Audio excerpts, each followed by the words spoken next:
Hi viewer, how are you? After a long time, today I am going to cover how to check the MDCAT result for 2024. This is very easy step, by the way. You can follow all my steps and check your results. Okay.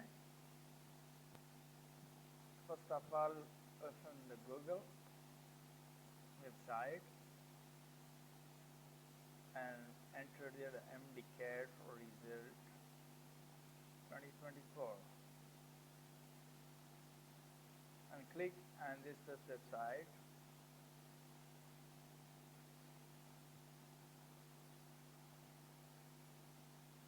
Now check the search result box.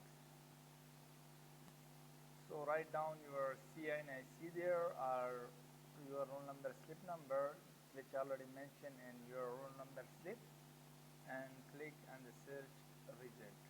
After clicking the search result, you will be able to see your result within a second. Okay, thank you.